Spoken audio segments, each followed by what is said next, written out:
It's running. Okay.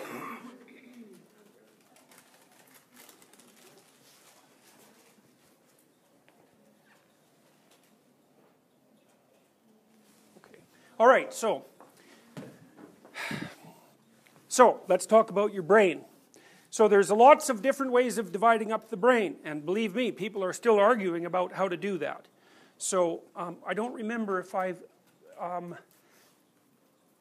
assigned the Swanson paper to you as a reading. Do any of you remember that? Yes, it's there. It's a very hard paper. Very, very, very hard. What I want you to do is to familiarize yourself with it. I mean, it's someone's whole life work, and he's really smart, so you're just not going to be able to, digest the entire paper. But it's a brilliant paper, and Swanson is a developmental neuroanatomist, and he basically envisions the brain using a conceptual schema that's based on how it transforms itself. I think I turned it on.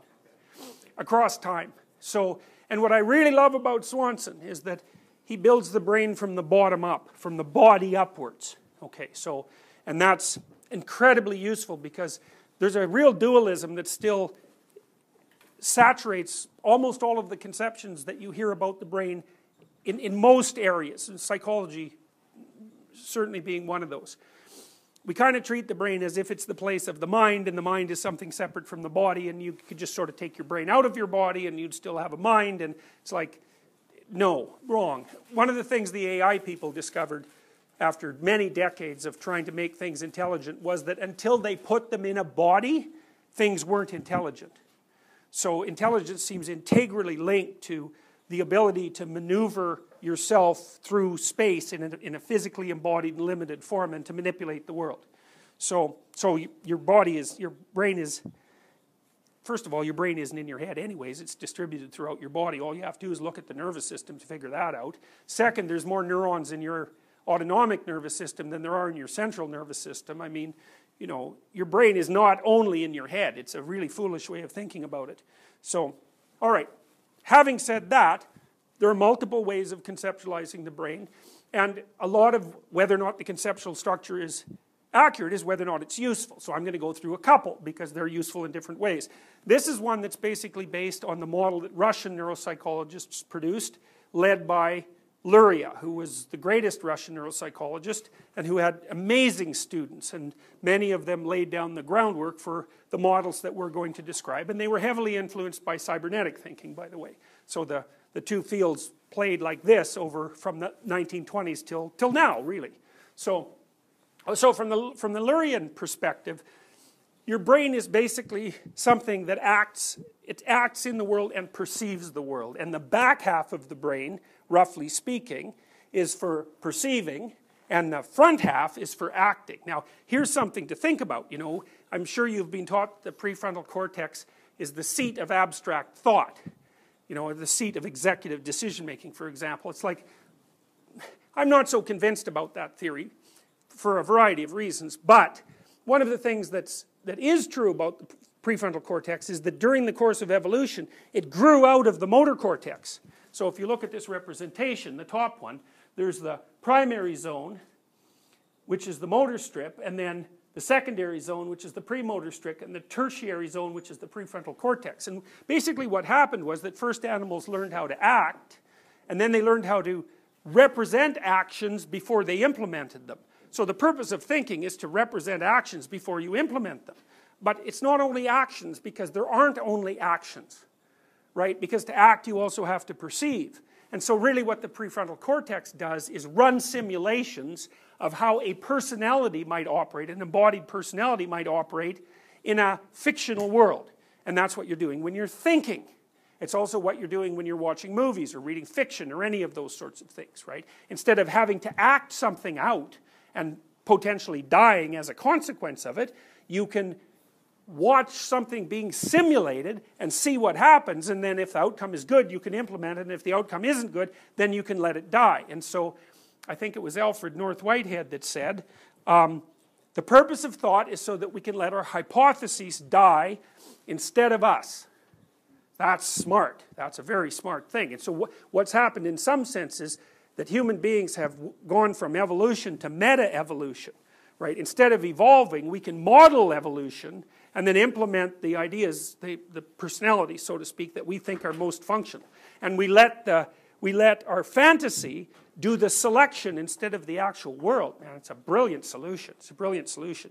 So, in some sense, the sensory unit, which is the back half of the brain, is setting up your frameworks of perception and integrating them, and then the front half is determining how to sequence activities and modes of perception in order to act successfully in the world, right? And so there's the actual implementation of the action, and then there's the modeling of the implementation, which is what gives rise to thinking. And I do think that it's very useful to think of thinking as a simulated personality, fundamentally. You're running avatars of yourself, in some sense, in your imagination, and trying to determine which ones are going to be successful. Now, you may have noticed, given that I used the word avatar, that we've also now figured out how to externalize the process of fantasy back into the actual world, so that we can run simulations in fantasy on machinery, and we can play out potentials that way, instead of only having to do it in our brain. You know, and that's very, very smart. That's extraordinarily smart, and it's really going to change things. God only knows for how. So, one of the things about Luria's model, you see that there's primary, secondary, and tertiary zones. The tertiary zones are zones of integration. The primary zones are zones where, especially in the sensory systems, where each sense is elaborated in its highest resolution sense before it becomes integrated with the other senses. And so the tertiary zones are actually areas of overlap between the senses. So, for example, when you read silently, my experience of reading silently is I hear the words in my head, so to speak. Well, you might think, well, you look at a word and you hear it in your head. How in the world is that possible? And the answer is, your eyes are using your auditory system. So there's overlap between the visual and the auditory system in the tertiary zones. And so basically what you're doing is hearing with your eyes. And your consciousness has this property of unification, right? It's sort of like a unified experience. And Luria believed that it was the tertiary zones that gave rise to that phenomena of unified experience. He's a very smart character. So the point is that the motor unit is basically utilized, the part of us that does planning, and forward thinking, is utilized to lay out simulated personalities in the world. That's a good way of thinking about it. So, okay, so that's one kind of neurological model. Now, let's see, I want to go to more of the neurology here first. All right, so if you look at the motor strip, this is called a homunculus, and when Wilder Penfield was initially doing open, like brain surgery on people with epilepsy, you're generally conscious during brain surgery, which is a rather horrifying thing to contemplate, because, they don't want to cut out a part that you might need, and so they poke around in there often with electrodes, and, you can report what's happening to you. Well, what Penfield did was do electrode mapping of the manner in which your body was represented in the primary motor area that was responsible for sequencing action. And what he found was this. Now, usually you don't see it like that, because the way your body is laid out on your brain, it's sort of torn apart and stretched out over the motor strip. And there's weird places where the parts come together. So, for example, there's a motor homunculus, and there's a sensory homunculus. And one of the weird characteristics of the sensory homunculus is that the genital region is right beside the region for the feet. And one of the things that you can infer from that is that's why people take such delight in such things as foot massages, and why feet fetishes, for example, are quite common, because the areas do bleed into one another. So that's pretty amusing. So anyways, there's the homunculus. And you might say, well, that's how your brain thinks of your body in terms of what you can do with your body. And so that's like a human being. In fact, that might be more what a human being is like than the human being you see when you just look at a human being. And what you see is, well, we're pretty handy, and we're pretty damn mouthy. And so one of the ways you can think about that, and I think it's right, is that human beings run around taking things apart and putting them back together with their hands, and then they talk about that all the time. And We have a tremendous amount of control over our tongue. That's wired up right at birth, by the way, and lips as well. So that's a primary investigative organ, and it's used for multiple purposes. So, children really explore the world with their lips and tongue, and of course it's a primary area for sexual exploration. But it's also the part of our body that we use to transform the things that we can do with our hands into patterns of communication so that we can speak about what we do with our hands so that other people can learn how to do that with their hands. And if you look at your hands, what you'll see is you're mostly thumbs, right? And one of the things that you always learn from scientists is that it's an opposable thumb that makes us human. And certainly the thumb, especially on the right hand, is like, you see, you've got more motor cortex devoted to your damn thumb than you do to your whole body. And that's because, well, try picking up a wrench with your back. You're just not going to get very far. And so it's really useful to think about the brain-body in this homuncular fashion, because it also helps you understand other things, because you'll hear people say, well, dolphins are superhuman in their intelligence because their encephalization quotient is higher than ours. And the encephalization quotient is the ratio of brain tissue to the ratio to body weight, fundamentally. Brain weight to body weight. Yeah, that's a measure of intelligence. But the thing is that imagine a dolphin homunculus. It's like, what the hell are they going to do with all that intelligence? Like nose up some dirt on the bottom of the ocean? That's about it. They can't build anything. They can't take things apart and put them back together. And so whatever their brain is being used for, it has very little relationship to what our brain is being used for. Our bodies are articulated, where a dolphin is sort of like a test tube, and they can swim like mad, and they're obviously extremely playful, which is one of the attributes of intelligent creatures. But they're not taking things apart and putting them back together like we are. And that's what we're doing all the time. We do that with our speech, is in fact the essence of taking things apart and putting them back together.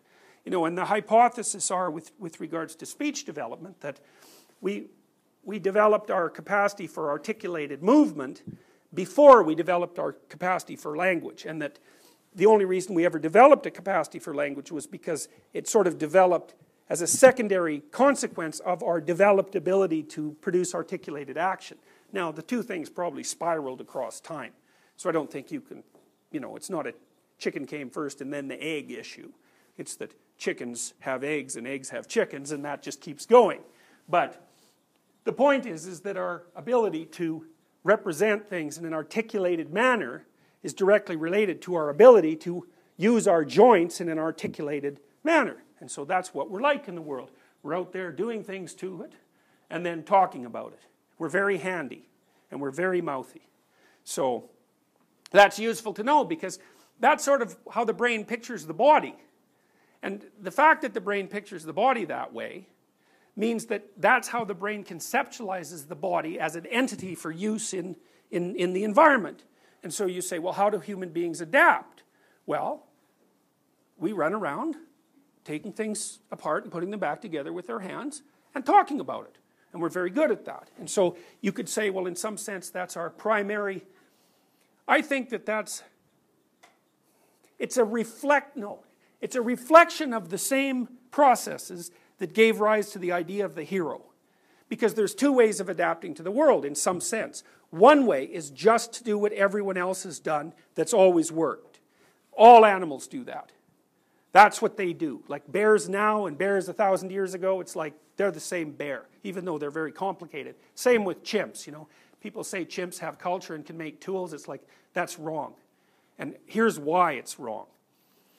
If a chimp could increase its domain of cultural expertise by 0.1% a generation, which is like nothing. Well, run that for 7 million years at compound interest. And what happens? Well, you get Toronto, right?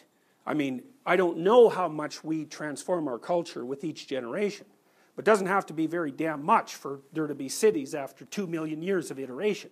Well, chimps are still living in the jungle. Now, they do use tools, but what seems to happen is that the environment, and they do use different tools in different locales, but what seems to happen is that the environment suggests the tools to them.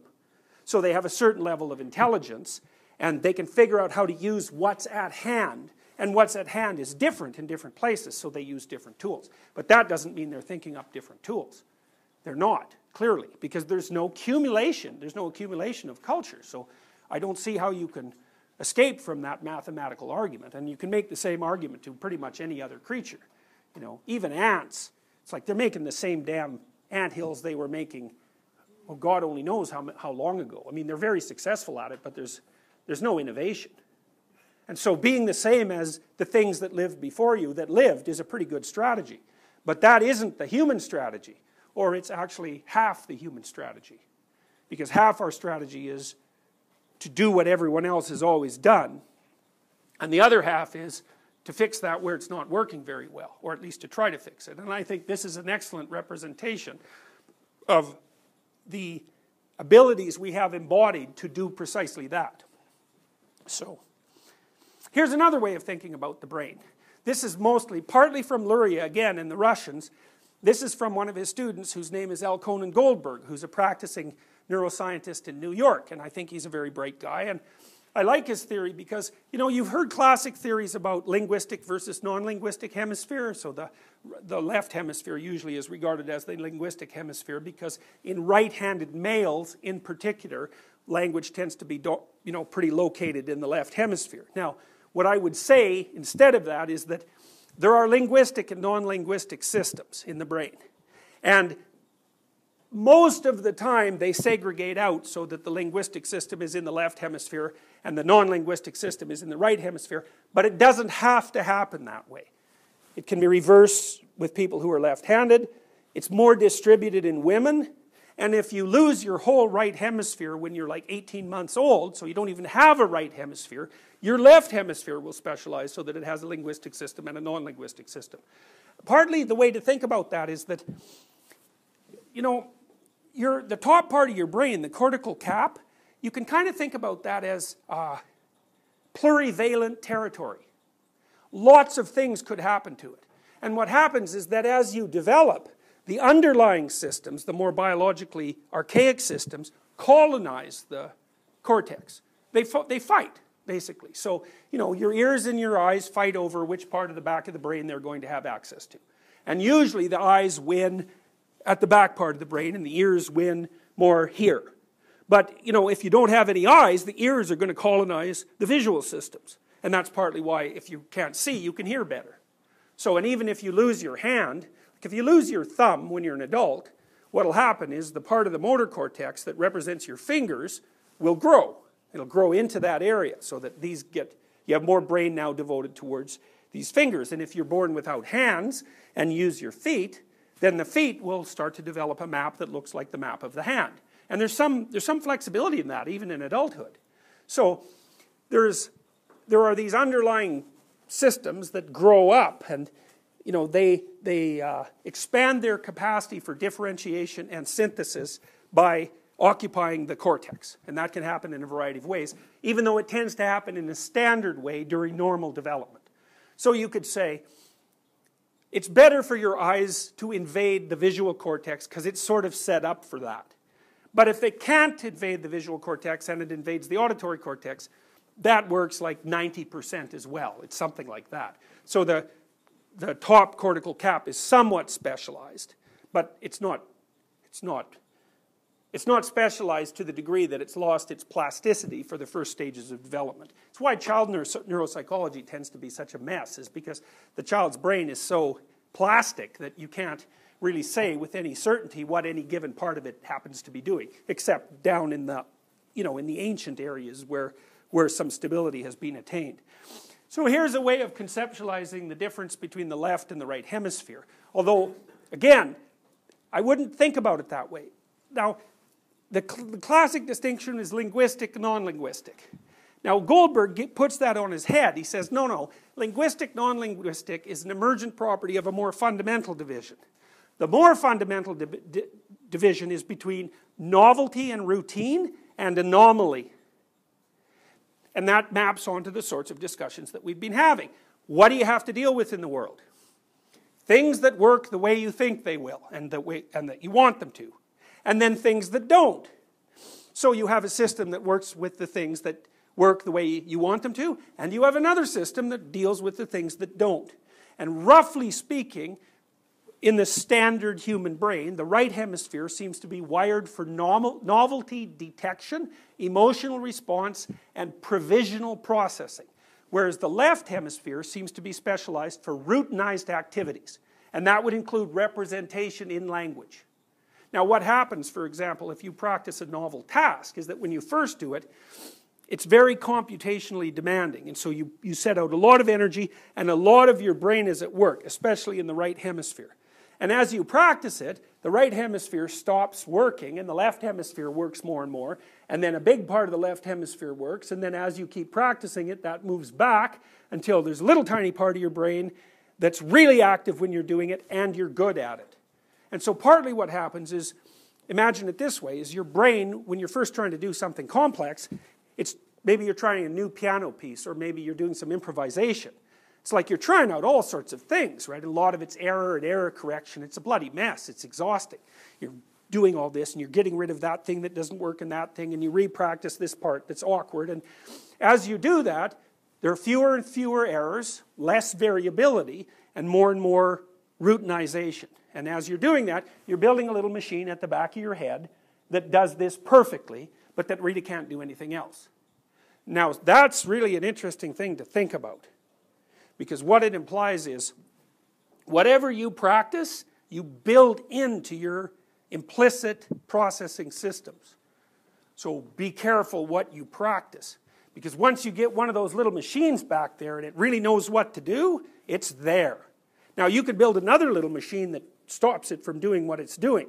But it's pretty damn hard to get rid of that machine once you've built it. And so if you build a cocaine-consuming and desiring machine in your head, that machine might end up being more powerful than you are, in which case you're basically ruined.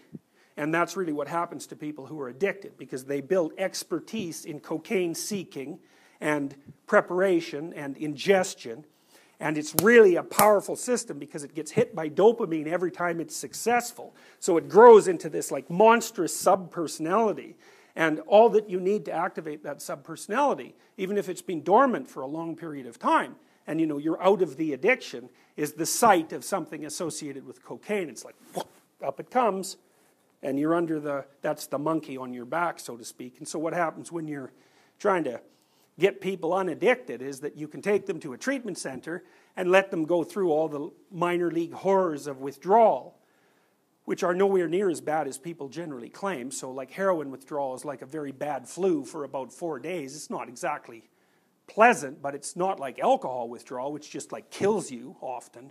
So you let the person get through all that, they're no longer dependent on the chemical, and they're fine, as long as they're in the treatment center. But as soon as you put them back in their environment and they see like their friend Joe, who's like, you know, their drinking and cocaine partner, it's like poof, up comes the monster and they're gone.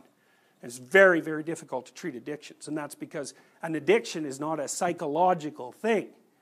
It's like you've built a real monster in your head, and you're going to have to like bore it to death over years before it goes away. And then if you're stressed, well, that's going to make it even more difficult for you to inhibit it, and well, it's a bloody mess. It's a mess. Or if you get money, which is like the worst thing that can happen to you if you're an addict, you know, it's like, I've had addicts as clients, and the worst thing that ever happens to them is payday. It's like, they're gone on payday for like 3 days. They're gone. And then they come back and they're all beat to death because they've screwed up horribly and they're broke, and so then they're safe till the next time they get some money. So these are the sorts of associations that go along with the novelty versus routinization model of the brain. So it is right versus left roughly, but it's better to think of it the other way, novelty versus routinization. And so the novelty processing part of the brain is responsible for the production of negative emotion. Why? Well, when you run into something that you don't expect, you should immediately be cautious because something that you don't want might happen to you. Now you can be excited because maybe something new will happen, but the prudent thing to do is to be on alert first, because God only knows where you are. So negative affect is part of it. The thing you don't understand is a threat. That's the initial presumption, and it's prudent. And then The other thing the right hemisphere does is it stops your ongoing behavior. It does, I would think about it as doing low-resolution hypothesis generation.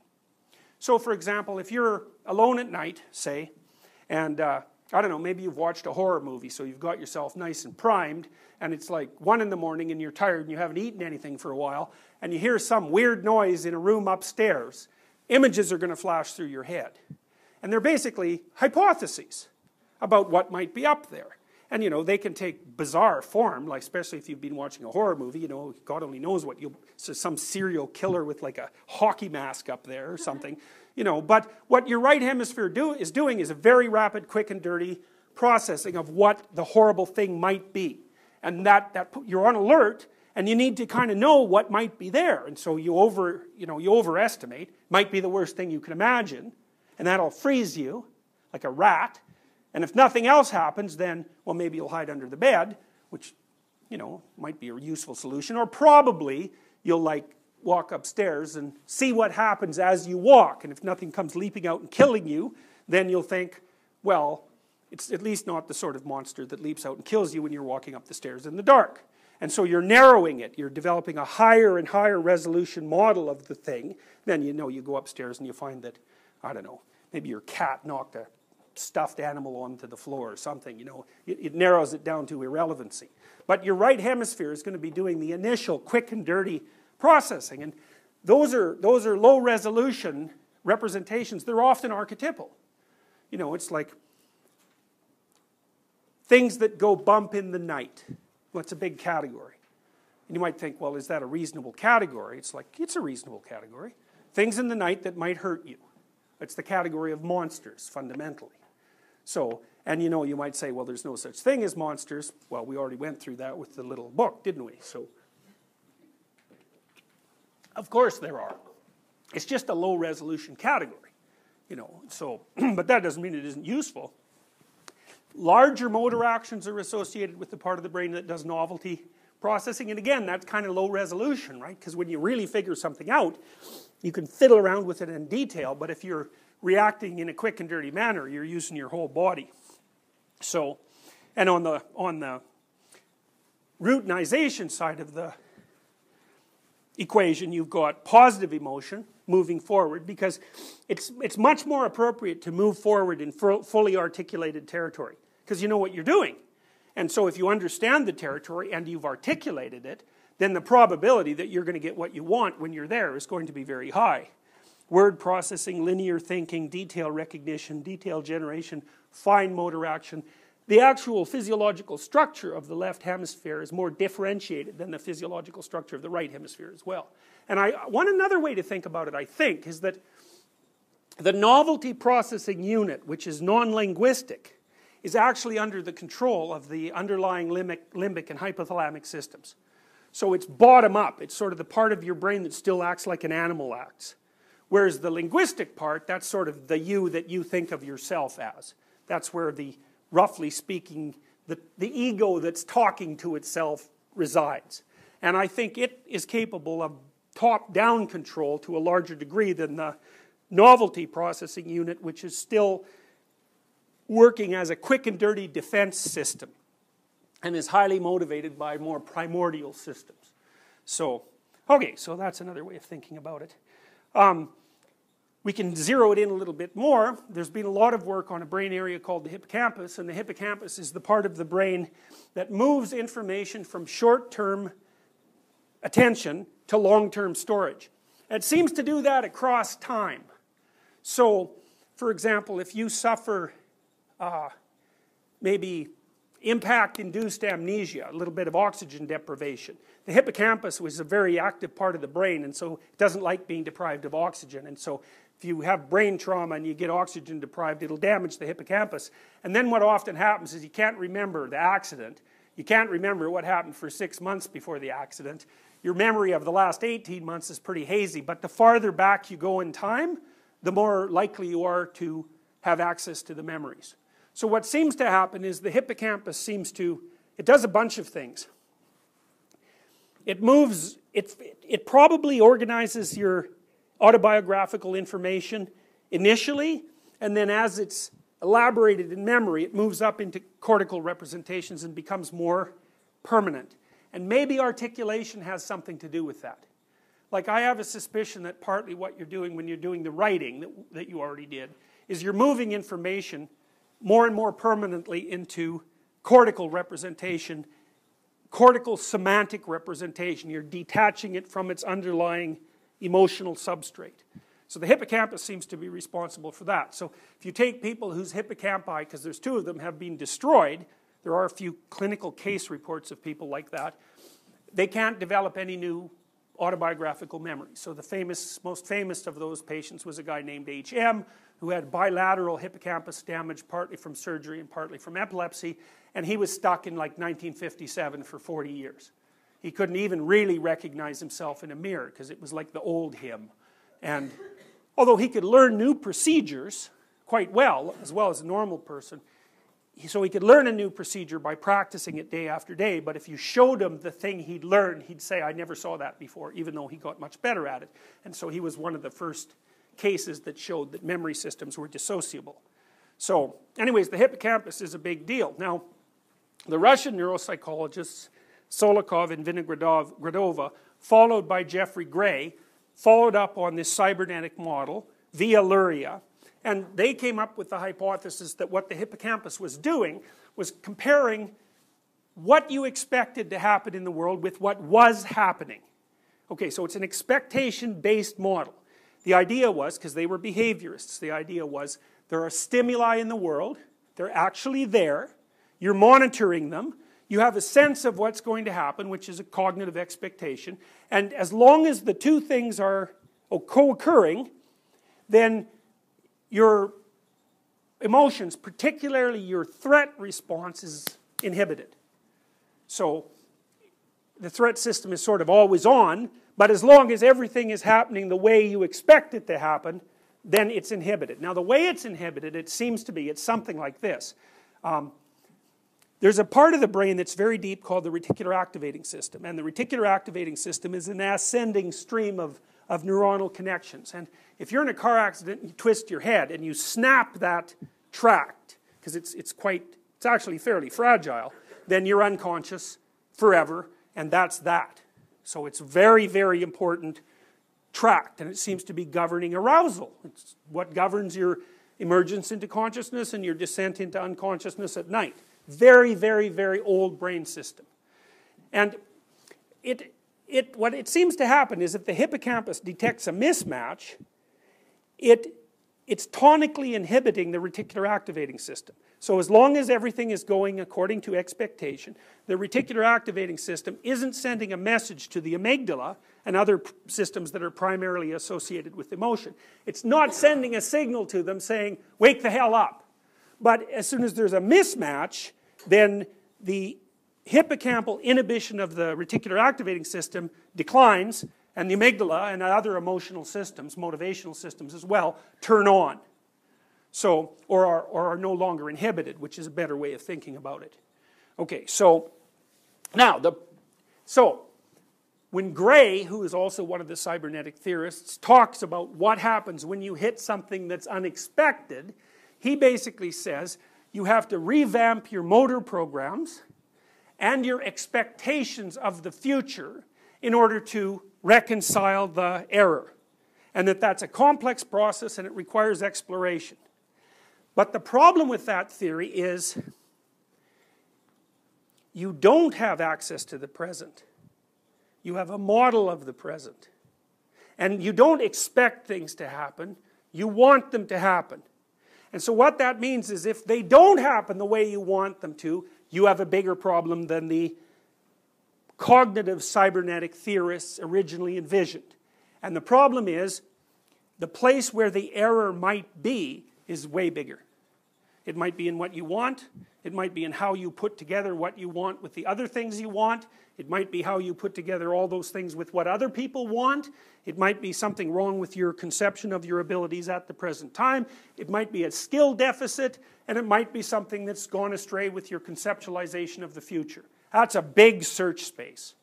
And so that's part of the reason. So you might say, well, what should you do when you hit something you don't expect? And the answer to that is, you default to emergency preparation. Now, how much do you default? Well, we don't quite understand the representation yet because it's associated with this hierarchical problem we already described. So I think it's got to be something like this. Your brain must be able to tell somehow how much of its structure is dependent on the viability of a given node. So imagine that you have a representation, and hardly anything depends on that representation. And then that representation is disrupted. It's like, yeah, that's no big deal because it's only knocking out a part of what you're using to orient yourself in the world. But if it's a fundamental presupposition, maybe like the continued presence of a loved one, on which all your other plans are predicated, because you can imagine that sort of as a neural structure, if it's way down at the bottom and the neural structure is branching off from that, and that gets disrupted, it looks like the hippocampal septal system has some ability to sense the degree to which a given conceptualization is fundamental. And maybe that has something to do with how early in life it was laid down. You know, because you know that once you make a presupposition in childhood to orient yourself, then other more finely grained presuppositions are going to emerge from that. So maybe it has something to do with depth of representation in the brain, like, or the branching, or the count of the branches that come off that. I don't know, and I don't think anybody does. But there has to be an association of that sort. Yep. I was wondering if there's done any research about high openness and branching factor. So if you have more branches. Well, I can tell you one thing that's been done about that. So this is the kind of science that people hate. You may or may not know that Ashkenazi Jews, European Jews, on average have an IQ that's about 15 points higher than the rest of the Caucasian population. And that's a lot. And that's part of the reason why they're massively overrepresented, for example, among people in most high-level occupations, but among Nobel Prize winners and so on. They're also much more prone to neural diseases that are associated with hypergrowth. So the fact that their brains are more plastic in some sense comes along with susceptibility to a variety of diseases of the nervous system. So there's an intelligence proliferation problem there. So your brain can be so plastic that it starts to become abnormal. So we also know, with regards to openness per se, that here's one of the best tests for openness. We could do this right now. I don't think we will. But if I say, okay, take out a piece of paper and a pen and write down as many words as you can that begin with the letter S in 3 minutes. There's going to be a lot of variation. In this group, I would think it would be from 50 to 200. The people who can write down more words, they're higher in openness. They're more creative as well. And it's a pretty good predictor. So that isn't so much, I think, an indication necessarily of the complexity of the branches, but it's certainly an indication of how rapidly you can access the information that's in those branches. So, okay, so that's how you maintain emotional stability. The way you maintain emotional stability is something like you have a conception of how the world should lay itself out when you act. As long as that conception and your model of what's happening match, then your hippocampus tells your reticular activating system to leave your motivational and emotional systems dormant. And then if there's a mismatch, it's like, it's time to wake the hell up. In your paper, we're talking about the map, the motivation action mapping system. Mm-hmm. Where does motivation fall into this? Hypothalamus. Okay. We haven't talked about that yet, but that's a perfectly reasonable question. That's actually why... You said that was the most stable psychological marker as well. What was? You mentioned that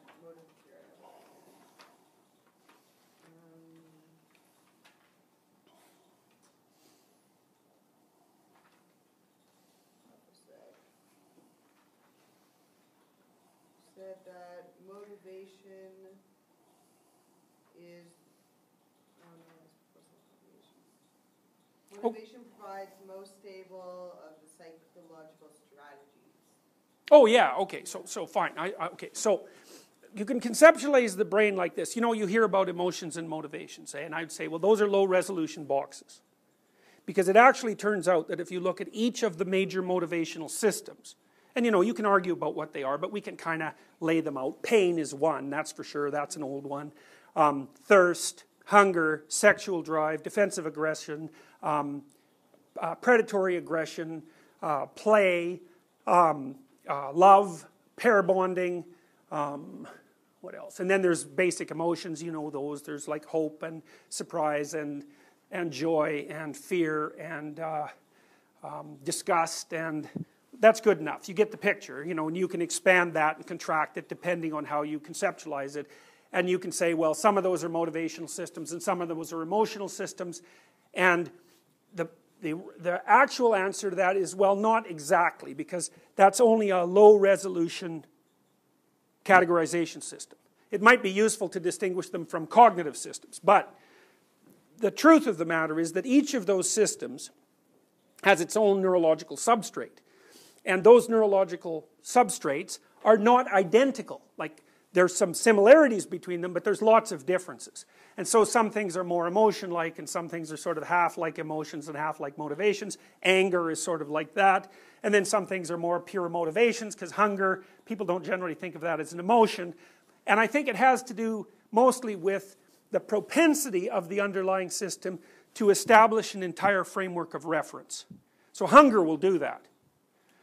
Anger will do that. Thirst will do that. Sexual drives will do that. Like, they come up, there's a personality associated with them. It wants something, it sees the world in that manner, it primes a certain class of behaviors that are associated with that, and it runs like a partial personality. But then something like fear seems to be more something that exists and operates within a framework rather than producing its own framework. So it doesn't matter. The point is, there's a lot of these underlying systems, and they have the capacity to set up these frameworks of reference that we're talking about and to run them as processes. Yeah, and the reason I said they're stable is because the deeper you'd go down into the brain, the older the brain part is. And the hypothalamus, it's really, really old. And it's so powerful that if you take your whole brain off, except for the hypothalamus and the spinal cord, which leaves you with like no brain at all. If you're a cat, which is a pretty complicated thing, and you're female, you can still pretty much exist. So if you put a female cat in a box, and you take its brain off, including even the emotional sectors, and you just leave it with the hypothalamus, if you watch the cat, it can't handle novel environments, obviously, because it can't really learn. But it can do cat things, no problem. It can feed itself, it can engage in defensive aggression, it can mate, it can generally interact with its kittens. And one of the weird things is, this is so funny, a cat with no brain is hyper-exploratory. It's like you think, what the hell? It's like, you think it'd be the brain that's doing the exploring. It's like, no, it's the hypothalamus that's motivating the exploring. The brain stores the results of the exploring and shuts the exploration off. So if you take the brain off, then the cat just runs around trying to learn things, but it can't because it doesn't remember anything. So, but it's quite fascinating because, you know, we tend to think of the top part of the brain as so bloody important. It's like, no. So what part of the cat's brain is decorticalized? Is what? Decorticalized. We take the whole cortical cap off and almost all the emotional systems, like 85% of the brain. So there's no visual cortex? No. No motor cortex? Yes, no motor cortex. It's running on reflex. If you're interested, I actually have some diagrams of it, but look up decorticate cat. You know, you can, there's lots of... Don't go under images. Yeah, well, I mean, you know, people have done a lot of experiments on animals and their neurological function. And one of the things they were interested in is, well, how much brain can you remove and still have a functioning animal? And the answer is, pretty much all of it. And that's like, well, who the hell would possibly... And if you're interested in that, I would read Swanson again. And I'm sure that paper's on the websites. That Swanson paper, man, that's a work of genius, that thing. Oh, because their male sexual behavior is harder to organize. And so decorticate males can't mate.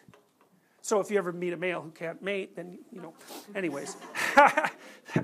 Sorry. But that's the reason, is that there's certain elements of male sexual behavior that require more complex organization. So that's one thing a decorticate male can't do. So it's easier to distinguish them from females, from the female cats. That's the only reason. So okay, so you get the idea. So like at the bottom of the brain, there's all these systems that are really alive and sort of on fire, and they're all generating up these motivational frames of reference, and they do that. That's instinct, so to speak, you know. And then all of that's elaborated up by the cortex, and the cortex is saying, okay, well, these things are like a pack of fighting 2-year-olds. So by the way, and I mean that, because if you take children and you put them in age-matched groups, and so you have a group of 18-month-olds and 2-year-olds and 3-year-olds and 4-year-olds and so on, all the way up to 16-year-olds, say, and then you count violent interactions, kicking, hitting, biting, stealing. The 2-year-olds are like, they're just all over that, you know. But it's not actually quite right, because some of the 2-year-olds are peaceful and passive, but there's a subset of the 2-year-olds that are like chaotic motivational machines, right? They're just running around being as impulsive as can possibly be, and you can think about them as almost under complete hypothalamic control. They're just cycling from one intense motivational state to another. That makes 2-year-olds a blast. Like, they're really fun to be around, except they're kind of a pain in the neck. But they're really fun because they're really on fire. They're into this and into that and into this, and then they fall down because they're too tired, and then they wake up and they're starving to death, and, you know, they're really alive. But then what has to happen is that those behaviors, those motivational states, which are sort of working in isolation, they start to conflict with one another, you know, so that the child can't really organize any medium to long-term behavioral strategies, being that impulsive. So what the cortex is there for is to start sequencing those motivational systems in higher order structures that allow each of them to get what they need in order to function across long periods of time in increasingly complex social environments. That's what the cortex is for. So it's a complex regulatory mechanism. And what it's doing is it's like a nuclear reactor. The core is really hot and fiery. And you need to sink rods into it to keep it under control, to dampen it. And that's really, it's a good analogy for how your brain works, because the underlying systems, they're on fire, they're alive. And the cortex is saying, well, a little bit of you now, and a little bit of you, and then some of you, and wait your turn, and so on. And it sequences out over long stretches of time. That's really socialization. And that's quite a different view than the Freudian view of repression. You know, because I would say you only have to repress a motivational system if you're not very successful. Because if you're a successful and well-socialized person, you don't have to suppress them or repress them, you just have to sequence them. That's all, because they're all going to get what they want, right? And that means that you're a good player of complex social games. And that has very little to do with repression or inhibition. It's just sequencing. It's important. It's important. What time do we have? Okay, good. Oh, so here's kind of an interesting way of looking at the amygdala. This is from Joseph Ledoux, who wrote a lovely book on the amygdala. And it also kind of shows you how your body is structured. And so, you know, I don't know if you've ever heard of the phenomena of blind sight. Do you know what blind sight is? Did I tell you about blind sight, or did you learn it somewhere else? Okay, well, anyways. One way of being blind is to go like this, and then you can't see. And another way is to have your retina destroyed, and maybe the optic nerve could go. And another way of being blind is to have your visual cortex destroyed. The thing that's weird about having your visual cortex destroyed is that you think you can't see, but you still can. You just can't see the same way you saw before, and you can't see objects consciously. But if someone says, I've got one hand up, which one is it? And they say, well, I can't see it, and you say, guess, then they can guess. And so you might say, well, how can that be? And the answer to that is that, okay, imagine for a minute that the world isn't made out of objects. Imagine that it's made out of patterns, because it is made out of patterns. That's why music is so intensely interesting, because it's a representation of the world as a place of patterns. And a pattern is something that repeats, because otherwise it wouldn't be a pattern. And the only thing you really need to keep track of things that repeat, because there's no such There's no point in knowing anything about things that don't repeat, because what the hell good is your knowledge? So the world's full of patterns. What happens is that that pattern is transformed into a pattern on your retina. It's a pattern of neural activation. And then there's multiple branches from your retina. It doesn't just go one place, it goes lots of places. And each of those places it goes produces its own implementation of that pattern. And one of those implementations allows you to see the world consciously. But other implementations have other functions. So for example, if you show someone with blind sight an angry face, and you record their psychophysiological responses, and you show them a neutral or smiling face, you can distinguish their physiological responses to the angry or fearful face from the happy or neutral face. And the reason for that is that one of the patterns that your retina is picking up is the facial configurations of human beings specifically, because that's really important to us. And that's delivered to a specific part of your brain. It seems to be, at least in part, the amygdala. And what the amygdala does basically is says, this, I don't know, that's not very good, this means this. So it maps that pattern onto this pattern. You don't need to see anything for that to happen, right? You just have to translate the pattern into motor action. Lots of animals see that way. So like when a fly flies by a frog, the frog doesn't see the fly and think, well, there's a fly, and then like nails it with its tongue. It's like the fly flying by pattern activates the tongue sticking out pattern. And it does it in like 1/100th of a second, obviously, because like, have you ever tried to catch a fly with your tongue? It's not easy, but a frog can really do it. And the fact that the frog's visual system is so simple and specialized means that there's hardly any neural connections between the perception of the pattern of the fly and the motor response. Like maybe there's 2 neurons intermediating. And so that frog can nail that fly right now. Whereas you're going to like wait around until you see the fly, and then you're going to swat it, and the fly sees this. And it's like it's gone in a week of fly time by the time you hit the the table with your fly swatter. You don't want to rely on your conscious vision to do extraordinarily fast things, because it takes, under normal conditions, it takes maybe 1/4 to 1/2 a second to become consciously aware of a phenomenological entity. It's like, for snakes or things like that, man, they've bitten you by the time you see them. So what Ledoux pointed out is that to the underlying motivational areas, there's lots of sensory inputs that bypass the representational processing that's characteristic of the cortex. And so if you're walking down a path and like a little snake-like movement occurs here, you're going to catch that with the periphery of your vision. Now, try this. So look at this finger, okay? Now, look at the finger, but concentrate on my face, okay? Don't look at my face. Okay, you ready for that? Okay. Okay, so what do you see? What do you see? Yeah, you see teeth and eyes. And if, like, look again. If you pay careful attention, you'll be able to see that you cannot see my nose. Because who cares what my nose is doing? You don't care. Your amygdala certainly doesn't care, so why bother seeing it? Your amygdala cares about what the hell your eyes are pointing at and whether or not your teeth are there. And it cares about that with other creatures too. And so your peripheral vision, which is low resolution, is wired up to detect movement and threat. And what does the detection is super fast, because, well, it better be or you're going to get bit. Okay, so one day I was in California, and I was walking down this pathway on a cliff facing the ocean in LA. And it was, I think it was March or something, and there was this guy in front of me that was like 6'7", and right in front of him was his 4-year-old daughter. So we're walking along, and all of a sudden she goes, ping, and jumps right onto his shoulders. It was like, you know what a cat's like when you startle it, and just poof, and runs. It's a very funny thing to do to cats. There was a rattlesnake right beside the path. Now, it was kind of slow because it was cold, but obviously what had happened to her is her periphery caught the rattlesnake, and she was up in her father's shoulders before she saw the snake. And it's a good thing, because if it was a stick, well, who cares? She's expended a little energy.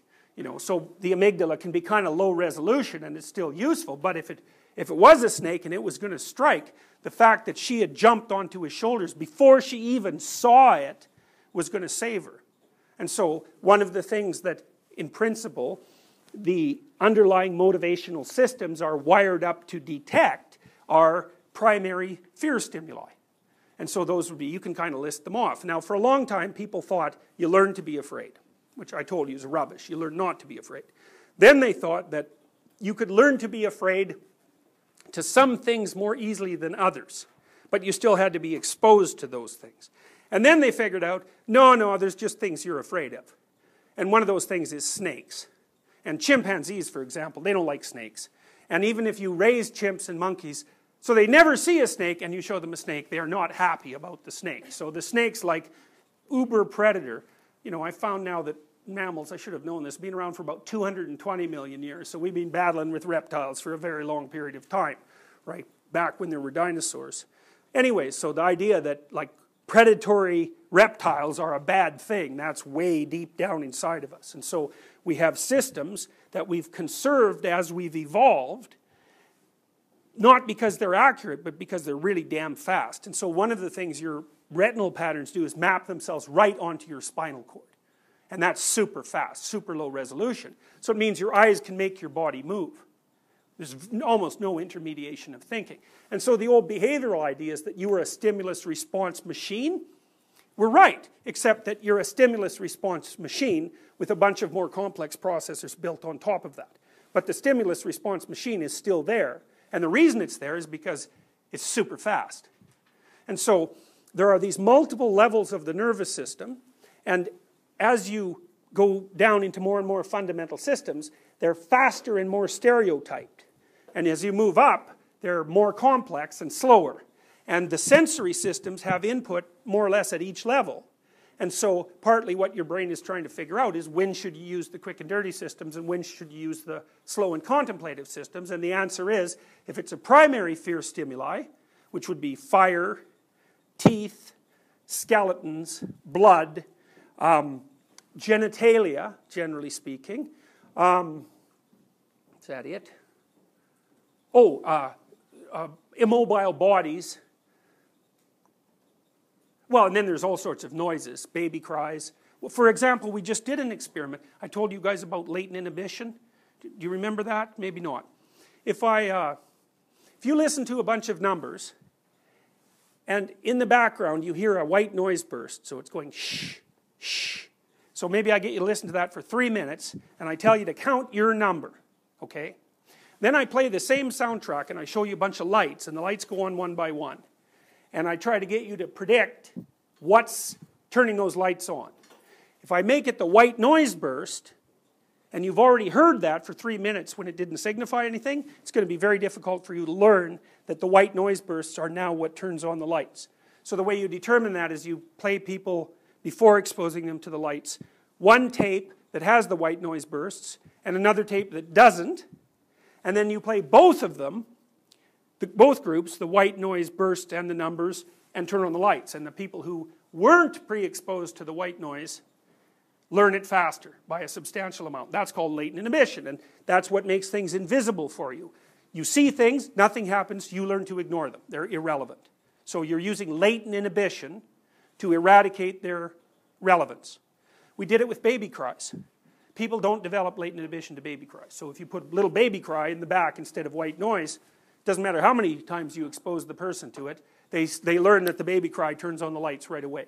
And so what I'm thinking is that the way that your brain makes things relevant is it makes everything irrelevant except for certain categories of things that you can't learn to habituate to no matter what you do. And those would be the categories I just described. You know, and the fact that genitalia are part of that, especially for men if it's pictorial representations, accounts for the absolutely addictive nature of pornography. So you cannot habituate to the images, although men do to some degree. But it's very difficult to habituate to those images. So, okay, so your brain assumes that everything is relevant and important until you learn that it isn't. And once you learn that it isn't, you don't even pay any attention to it. And then your brain basically removes the blocking from things dependent on your state of motivation, and that's what makes it relevant. So for example, if you get hungry, if you're not hungry, food's irrelevant. If you are hungry, then the latent inhibition gets stripped off the food. And so all of a sudden it's all meaningful and interesting. Again, just like it was before you learned that it was irrelevant. Here's a list of amygdalic outputs. Same idea basically applies. So the sensory systems put input into multiple levels of the nervous system, but the emotional systems and the motivational systems also have multiple levels of output to the brain hierarchy. So Ledoux has identified, this is partly associated with anxiety. Tachycardia, increased heart rate, galvanic skin response, paleness, pupil dilation, blood pressure elevation. Ulcers, this is more chronic, urination, defecation, again, bradycardia, panting, respiratory distress, behavioral and EEG arousal, increased vigilance, increased attention, heightened startle, freezing, hypoalgesia, so you can't feel pain as much, facial expressions of fear, and corticosteroid release. So you see that when you say, well, what's fear? It's like, well, it's a multi-level phenomena, and it manifests itself across different hierarchies of the nervous system. And so, and those systems differ in complexity, and they differ in speed. You know, and the other thing for humans, what's happening if you encounter something anxiety-producing is it sends a signal up to the right hemisphere, and it says, provide a quick and dirty model of this, and then it tells the left hemisphere, and if you can, explore a bunch to gather new information so that we can improve the model. And so that's basically how you're responding to novelty. Now, the next thing I'm going to tell you, not today, is two things. One is how these hierarchical systems emerge across time and how they're interrelated. But then, and this is where we can really move in another direction quickly, I want to show you how these domains, because we've outlined some domains, right? The domains are things that turn out the way you want them to, things that don't turn out the way you want them to, structures of representation, and modes of updating that structure of representation. So you can think about those as they're constants. Some things you can predict and understand, some things you can't, that you can explore, you can be conventional, and there's a characteristic nature of the domain that consists of things that you do not expect or desire. So, the next hypothesis is, those are the things that are represented in mythology. And the reason they're represented is because they're constants. They're always there. And so what mythology does, it isn't doing this is just what happened, is it lays out these domains, it attributes to them certain characteristics, and then it says, on average, here's how you should conceptualize them and deal with them. And that's what stories are. So what I'll do next is I'll show you the symbolic realms, and then we can walk through how those are manifested in stories. And you'll see that the stories all of a sudden become alive, and that's really cool because the stories are really useful. And not only are they useful, they're accurate. They actually tell you what to do. So, and What were those coordinates again? things, chaos and order. Okay, those two of them. Order is where things that you want to happen, and chaos is where things you don't want to happen. And then the next thing, broadly speaking, is the thing that mediates between those. And that would be your consciousness. And then there's a fourth category, which is a really weird category. And it's the category from which all those things emerge. So that's a really rough one to get your head around, but it's sort of something like this. There's unknown things that you can more or less conceptualize and categorize because they're not completely outside of your experience. And then there's the unknown as such. It's sort of like raw potential. And that potential, the mythology conceptualizes that potential as the fundamental bedrock of being. And it assumes that all those other phenomena emerge out of it. So you emerge out of potential. That's a perfectly reasonable way of thinking about the mythological representation. So we're going to lay those out in detail. I'm going to tell you a bunch of stories using those categories and walk you through it. I'm going to tell you how those mythological categories are constituted and what they mean. And then we're going to figure out how they need to relate to one another. And so good stories tell you how they relate to one another. That's what makes them good. So, and you know that because otherwise you wouldn't know the difference between a good story and a bad story. So that's what's coming up. And so hopefully I won't have to go over what we went over today again, but I really need you to get this first part clear because otherwise when we go to the next stage it won't make any sense at all. So, okay, good.